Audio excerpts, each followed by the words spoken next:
et que télévision étrangère yi di ci intéressé wu yenn saa yi ñoom ñu def ay reportages yoo xamante ni daf ñuy intéressé daf ñuy neex yenn saa yi ñu jéppi leen ci ay reportages yoo xamante ni dañu koy def ci seeni télé pensant que ñoo gën a muus ñëpp am na bu ma gis barki démb TV5 quand il parlait de anniversaire yi sénégalais yi xewal duma leen ci potu donc boobu duñu ko seetaan ci vue d'ailleurs bi mais am na boo xamante ni on a vu ça et ça nous a tellement plu c'est notre vue d'ailleurs de ce matin Bijou. Alors le vue d'ailleurs Pape Cheikh ki ñu ko jagleel tey mi ngi tudd Tamsir Thiam am 19 ans moom mi ngi vivre en Italie lan moo tax ñu indi ko vue d'ailleurs c'est parce que actuellement il fait le buzz ci le monde de la mode dañ ko jëloon 5 mannequins préférés bu Fashion West bi nga xamante ne moom moo amoon foofu ci États-Unis et actuellement mi ngi défiler marque yi gën a mag ci àdduna bi muy Hazard di Coach Gucci Tom Ford Fendi Boss Prada ñëpp dañuy wax que moom mooy chouchou Alessandro Michel nekk directeur artistique bu Gucci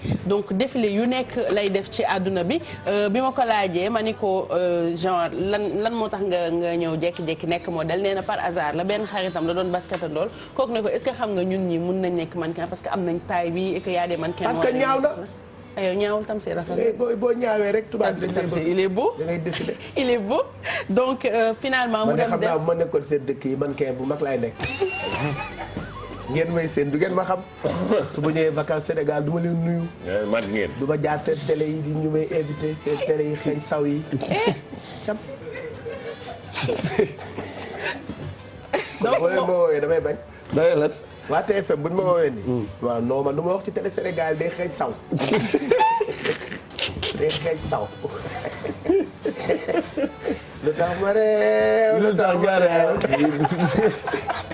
donc moom nee na janvier 2018 kese la commencé yàggul ñoo ngi en 2019 et déjà il cartonne partout ci fashion week yëpp dañ koy woo États-Unis dëkk yu bëri d'ailleurs mook Sheck West bi fi ñëwoon keroog am na benn défilé bu Sheck West boo xamante ne ñoom ñaar ñoo bokkoon défilé bi man après la découvrir que moom tamit c'était un mannequin donc nee na jàng na aussi ba pare jàngam année dernière yaayam daf ko mus jàppale ci li nga xamante ne moom lay def parce que depuis bi mu amee 10 ans dafa bëggoon mu def ay défilé nee na nag Sénégal xamu fi bu baax 3 fois la fi bëgg mës a ñëw mais nee na am na ay projet yoo xamante ne bëgg na ko fi ñëw teg pour mun a jàppale ñi nga xamante ne ñoom ñoo nekk ci dëkk bi mu tudd Tamsir Thiam ayam Tamsir boo leen ko bëggee suivre Instagram mi ngi def fierté Sénégal fépp ci àdduna bi ci wàllu mode. Bravo bravo bravo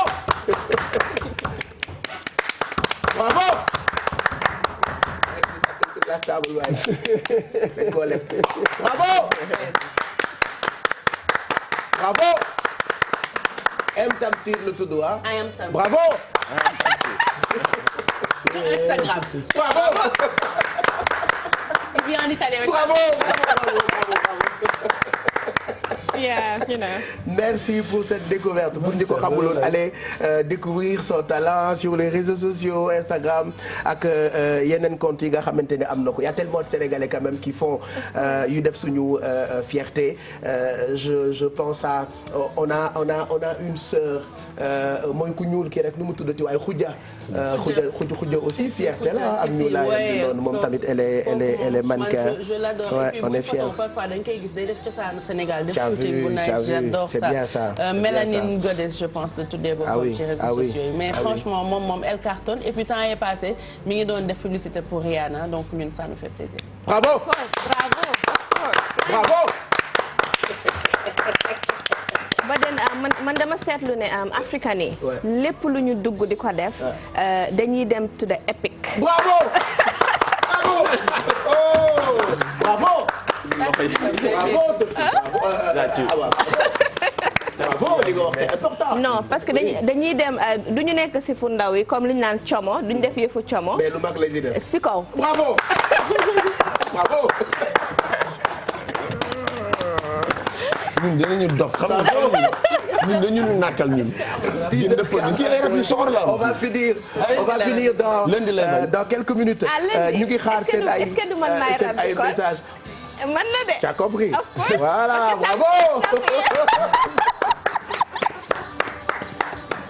romb rek léegi ko bravo waaw sonn xamoo xel mu dem gis nga xel bu demee mooy indi nii ñuy def nii ay banque ay problème ay stress c'est les aléas de la vie léegi nag boo bëggee camoufler lépp da ngay jékki-jékki rek yuuxu bravo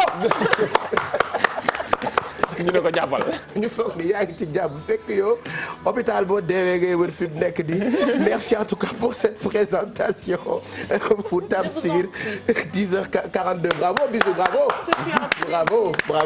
Bravo maintenant.